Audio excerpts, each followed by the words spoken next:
നമസ്കാരം. S V ജേണലിലേക്ക് ഒരിക്കൽ കൂടി സ്വാഗതം. ഇപ്പോൾ ശബരിമല സ്വർണ്ണക്കൊള്ളയുമായി ബന്ധപ്പെട്ടുകൊണ്ട് ചില വെളിപ്പെടുത്തലുകളൊക്കെ SIT പുറത്തേക്ക് വിട്ടിട്ടുണ്ട്. അതിലേറ്റവും പ്രധാനപ്പെട്ട കാര്യങ്ങളാണ് നമ്മളിന്ന് പരിശോധിക്കുന്നത്. അതിലേറ്റവും പ്രധാനപ്പെട്ട ഒന്ന് രണ്ട് കാര്യങ്ങൾ എന്ന് വെച്ച് കഴിഞ്ഞാൽ ഈ കേടുപാടുകൾ ഉണ്ടാക്കുക എന്നുള്ളതാണ്. അപ്പോൾ കേടുപാടുകളെക്കുറിച്ച് 2019 കണക്കുകൾ അനുസരിച്ച് നോക്കിയാൽ 2019 നോക്കിയിട്ടുള്ള കേടുപാടുകൾ അല്ലാതെ കഴിഞ്ഞ വർഷം കേടുപാടുകൾ പുതുതായി ഉണ്ടാക്കി അതുമായി ബന്ധപ്പെട്ട് റിപ്പോർട്ടിൽ ഉണ്ടാക്കി എന്നുള്ളതാണ് SIT കണ്ടെത്തിയിരിക്കുന്ന ഏറ്റവും നിർണായകമായ ഒരു കണ്ടെത്തൽ. അതായത് 2019 ഇത് പൂശാനായി കൊണ്ട് സ്വർണം പൂശാനും അതിൻ്റെ റിപ്പയറിങ്ങിന് വേണ്ടി, അതായത് നമ്മുടെ 1998 വിജയമല്യ സ്ഥാപിച്ച ഈ സ്വർണ്ണപ്പാളികൾ അറ്റകുറ്റപ്പണികൾക്കായി കൊണ്ടുപോകുന്ന വേളയിൽ ഇല്ലാതിരുന്ന നിരവധി കേടുപാടുകളാണ് 2024 കൊണ്ടുപോകുന്ന സമയത്ത് ഈ റിപ്പോർട്ടിനുള്ളിൽ കാണിച്ചിരുന്നത് എന്നുള്ളതാണ് SITയുടെ ഏറ്റവും പ്രധാനപ്പെട്ട സംഭവം. അപ്പം എങ്ങനെയുണ്ടായി? അപ്പോൾ ഇങ്ങനെ ഉണ്ടാകാൻ വേണ്ടി എവിടെയൊക്കെയോ വലിയൊരു ഗൂഢാലോചന, അതായത് 19 ഒരു ഗൂഢാലോചന നടന്നു എന്നുള്ള കാര്യം SIT സമ്മതിക്കുന്നു. തുടർന്ന് കഴിഞ്ഞ വർഷവും ഈ രീതിയിലൊരു ഗൂഢാലോചന നടന്നിട്ടുണ്ട് എന്നുള്ളത് തന്നെയാണ് ഈ സ്വർണ്ണപ്പാളി കേസുമായി ബന്ധപ്പെട്ടുകൊണ്ട് SITയുടെ പുതിയ കണ്ടെത്തൽ.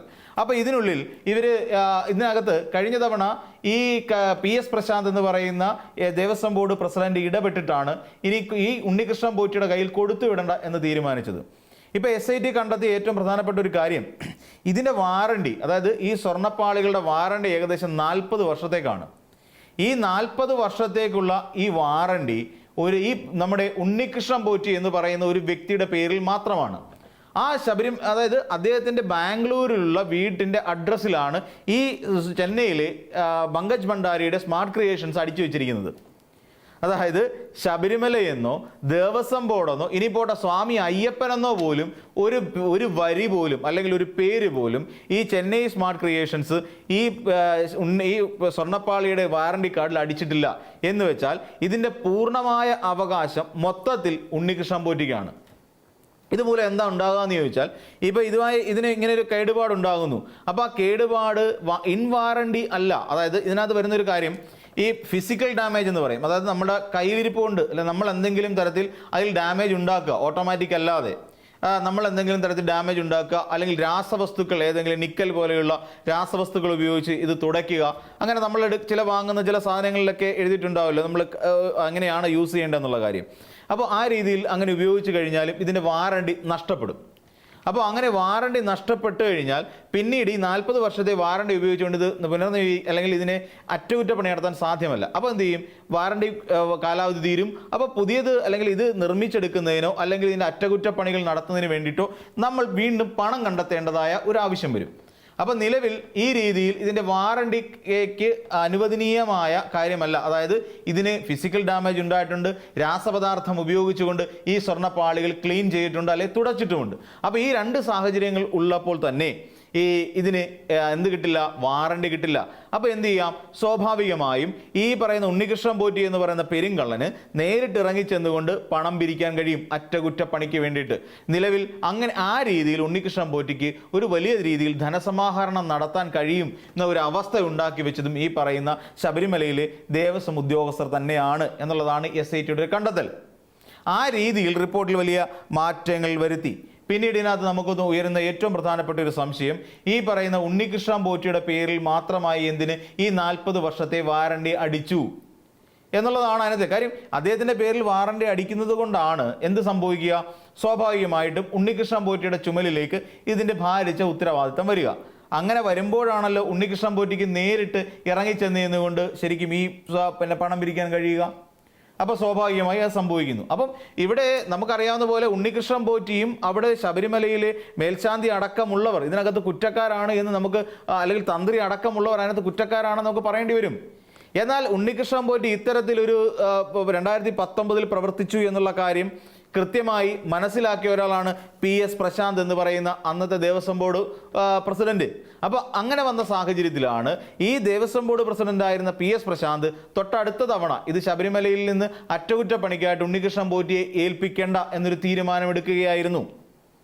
അപ്പോൾ ഇതിനെ തുടർന്നിട്ടാണ് ശരിക്കും പറഞ്ഞാൽ ഇങ്ങനെ ഒരു വിവാദം ഉണ്ടായി വരുന്നത്. അവിടുത്തെ ദ്വാരപാലക ശില്പത്തിൻ്റെ പീഠം കാണാനില്ല എന്ന് പറയുന്ന ഒരു വിവാദം ഉണ്ടായി വരികയും ചെയ്യുന്നത്. അപ്പോൾ ഈ പറയുന്ന ഇതിനകത്ത് വരുന്ന ഒരു ചോദ്യമുണ്ട്, എന്തുകൊണ്ടായിരിക്കാം ഈ PS പ്രശാന്ത് അങ്ങനെ ഒരു തീരുമാനമെടുത്തത്? അതായത് ഉണ്ണികൃഷ്ണൻ പോറ്റി കൈവശം ഈ ശബരിമലയിലെ സ്വർണ്ണപ്പാളി കൊടുക്കാൻ പാടില്ല എന്നൊരു തീരുമാനമെടുത്തത് എന്നൊരൊറ്റ ചോദ്യമാണ് PS പ്രശാന്തിനോടുള്ളത്. അപ്പോൾ അതിന് മതിയായ കാരണങ്ങൾ പറയേണ്ടതായി വരും. അതിന് മതിയായ കാരണങ്ങൾ പറയുമ്പോൾ ഈ രീതിയിൽ മാനിപ്പുലേറ്റ് ചെയ്തുകൊണ്ട്, അതായത് നമ്മൾ ആലോചിച്ച് നോക്കൂ, 98 മുതൽ ഏകദേശം 2019 വരെയുള്ള കാലഘട്ടത്തിൽ ഈ സ്വർണ്ണപ്പാളി അവിടെ ഉണ്ടായിരുന്നേ. അതിന് അതുവരെ ഉണ്ടാകാത്ത കേടുപാടുകൾ എങ്ങനെയാണ് 19 ഉണ്ടാകുന്നത്, അല്ലെങ്കിൽ 19 മുതൽ 25 വരെയുള്ള ചുരുങ്ങിയ കാലഘട്ടങ്ങളിൽ ഉണ്ടാവുക? അത് ഏതൊരാളിലും സംശയം ഉണ്ടാകുന്ന കാര്യമാണ്. അപ്പോൾ നമുക്ക് വളരെ വ്യക്തമായി, അപ്പോൾ 98 മുതൽ 2019 വരെ ഇരിക്കുകയാണ്.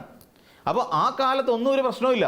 അതിനുശേഷം ഈ 19 മുതൽ 25 വരെ വലിയ ഭീകരമായ തോതിലാണ് പ്രശ്നങ്ങൾ ഉണ്ടാകുന്നത്. അത്രയും ചുരുങ്ങിയൊരു കാലയളവിൽ ഇത്രയും അധികം ഈ കേടുപാടുകൾ എങ്ങനെയാണ് ഈ സ്വർണ്ണപ്പാളിക്ക് സംഭവിച്ചത് എന്നുള്ള കാര്യത്തിൽ ഇപ്പോഴും സംശയം മാറാൻ നിൽക്കുകയാണ്.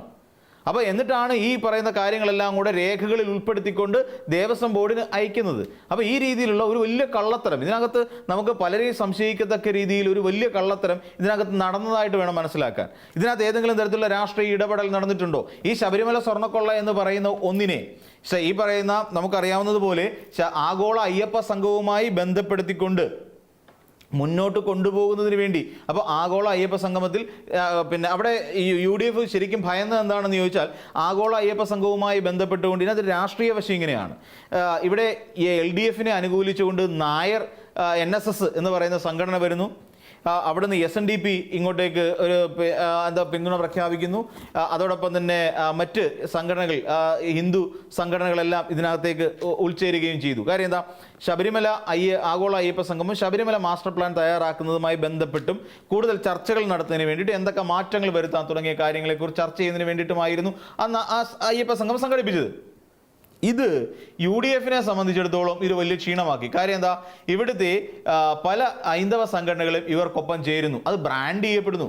അത് അങ്ങനെ ഒരു സാഹചര്യം നിലവിൽ ഉണ്ടാകാതിരിക്കാൻ വേണ്ടി പെട്ടെന്ന് പടച്ചു വിട്ട ഒന്നാണ് ഉണ്ണികൃഷ്ണൻ പോറ്റി എന്ന് പറയുന്ന ഒരു വ്യക്തി ദ്വാരപാലക ശില്പത്തിന്റെ പീഠം കാണുന്നില്ല എന്ന് പറയുന്ന ഒരു പരാതി ഉയർത്തിക്കൊണ്ടുവരുന്നത്. കാരണം ആഗോള അയ്യപ്പ സംഗമത്തെ പ്രതിരോധിക്കാൻ ഈ രീതിയിൽ ഒരു കള്ളക്കഥ പ്രചരിപ്പിക്കുകയും മാർഗമുള്ളൂ.